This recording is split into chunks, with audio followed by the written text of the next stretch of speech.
So I had a shoot with the wonderful Danica, and most of the shoot with Danica was pretty safe lighting. Soft, simple setup, nothing too dramatic. But for the last setup, I wanted to try something different. I saw a lighting idea from Nathan Elson, and I thought I should try recreating that. So this is me testing to see if it actually works.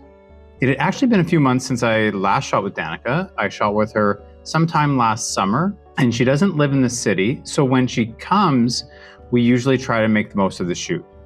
Before coming in, she was planning to stop by one of the local thrift shops to see if she could find something interesting that she could wear. She ended up finding this pink outfit that she really liked, and I had some pink paper. So the first couple setups were pretty safe, just simple, nice, even lighting. We used a pink backdrop, clean portraits, nothing too dramatic. They worked really well for the outfit, but for the last setup, I kind of wanted to try something different, something more moody, dramatic, a little edgy, maybe a little bit more fine artsy. And that's where this lighting setup came in.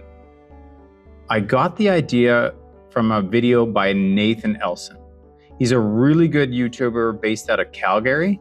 He has a lot of really good lighting tutorials. Totally recommend checking him out. I also feel that if someone puts a tutorial out there, I feel like the whole point is for people to try it. So I'm sorry that I'm stealing from him. So this is me trying to recreate that idea and see what kind of results I could get. For this setup, I used the Westcott X Drop, and then I bought a canvas from Home Depot. It's just a drop cloth, and I placed it kind of artsy like he did.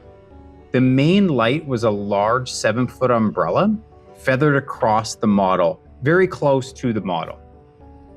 Then it was a little bit dark on the one side, so I added a 36-inch umbrella or a softbox to fill in the left-hand side of the model. So the model had to stand quite close to the backdrop, and that light kind of just went across her and the backdrop. Before bringing Danica into the frame, I spent some time testing the lighting myself so that we wouldn't waste time. I put the camera on a timer and just ran back and forth, making small adjustments. I was tethered into my computer, so I kind of got the mood right before she got there. And this was helpful because she only had so much time and she had an hour-and-a-half drive back to her house. So we figured it all out, and then I kind of threw it on her for her last outfit, saying, hey, we should really try this. Then I replaced myself with a better looking model, and Danica stepped into the frame.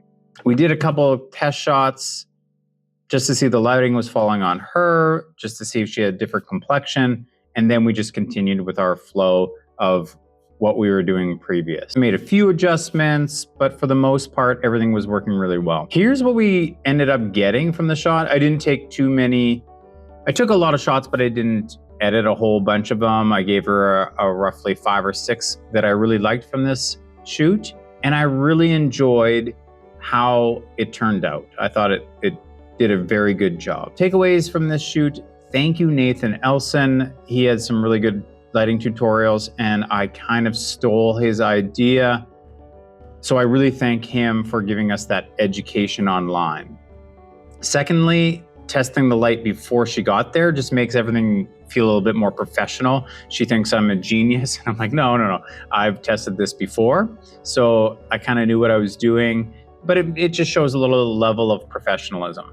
And the last thing, I guess, is just experiment with different looks. I feel like I've been doing a lot of model test shoots lately, and I'm maybe in a little bit of a rut of safe lighting styles, but I really like that dark, dramatic, moody, edgy lighting. So I'm just really thankful that I tested out the waters of this photo shoot.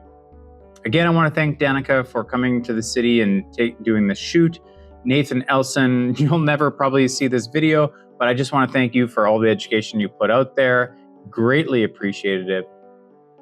I like to think I know a lot about photography, but I'm really always learning, and I always want to try something new. So I think that's the best thing to do, is just continuously learn and see what happens. And that's it. If you're new here, my name is Chris Hartman. I'm a portrait photographer based in Regina, Saskatchewan. On this channel, I share behind the scenes from my shoots and things that I'm learning along the way. As I said, I'm always learning. If you've ever tried recreating another photographer's lighting setup, I'd be curious to hear how it went.